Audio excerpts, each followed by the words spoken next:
So I have Shazam #4 by Mark Waid, and I really like this cover. Very cool. That is the variant cover. I paid an extra $1 for it.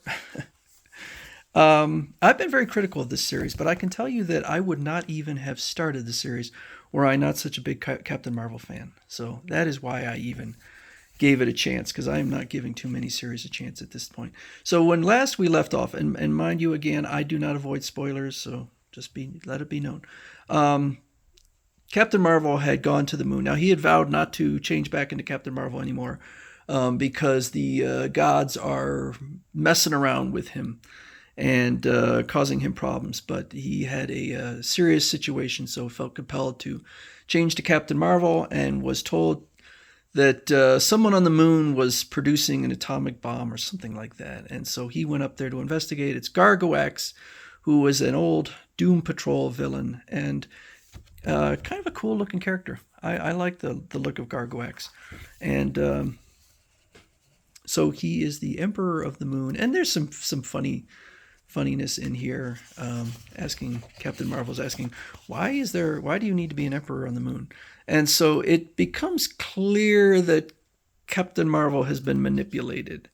And then we go back to, now I just am not that into this whole storyline of the gods messing around. And apparently what they are doing is they are using their own flaws, giving him their flaws in order to mess with him. So he says, Solomon infected the captain with his arrogance, then Hercules with his recklessness, then Atlas with his gullibility, and Achilles with his overconfidence. So apparently each one of these has a personal flaw. And even though Zeus is here and he's explaining why they are messing around with Captain Marvel, I still don't understand it. I don't get it. And so that's why it's hard for me to get invested in this storyline.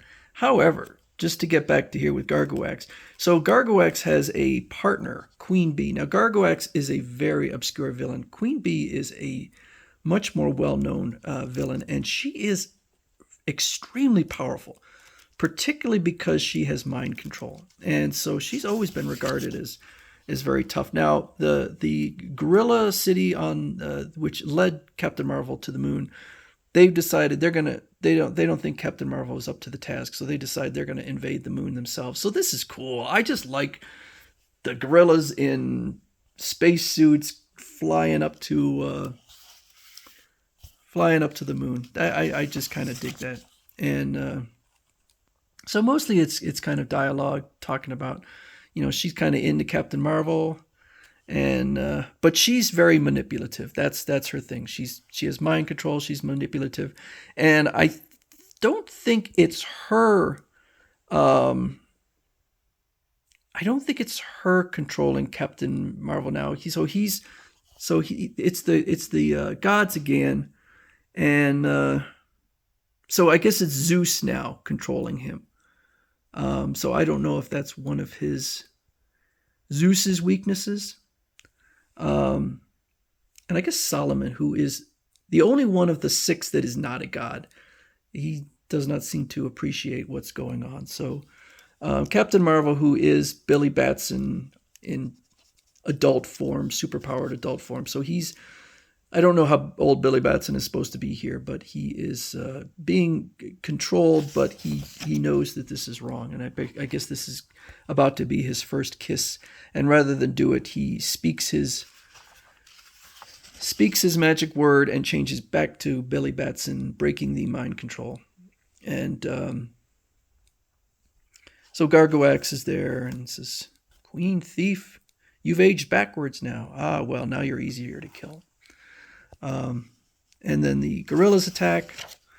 A little bit silliness back with the dinosaur with a top hat on. I don't really care much about that. And we have the war with the gorillas, but Queen Bee again is extremely powerful, and so I love this art. This art is really nice. That is one of the things that kind of turned me around on this one. Is just the gorgeous artwork, and so she's able to just control everyone, and she stops them all, and Billy Batson, for a moment there, hides in this this suit, and she figures it out. And so he's, oh, I better change back. So he shouts Shaz, but before he can do it, she sends him off into the depths of space, and he cannot say his name because he's in outer space, and it says Dead Man's Float. So he's in big trouble. We also get a little bit of an extra in here, a preview of Wesley Dodd's Sandman. So I liked this issue. I think this is my favorite of all the issues, I would say. I haven't fallen in love with what the gods are doing, but I think the artwork is gorgeous, and I just like the villain. It's just fun. It's some fun. It's not a fantastic comic, but I think it is fun. And it was probably the only one in the series where when I got to the last panel, I was like, oh no, I wanted some more. So I'm looking forward to issue 5. I think I've said before, this comic is on probation. I could stop at any time, but this one was definitely good enough that I'm going to get the 5th issue, which I have pre-ordered. So that's Shazam number 4.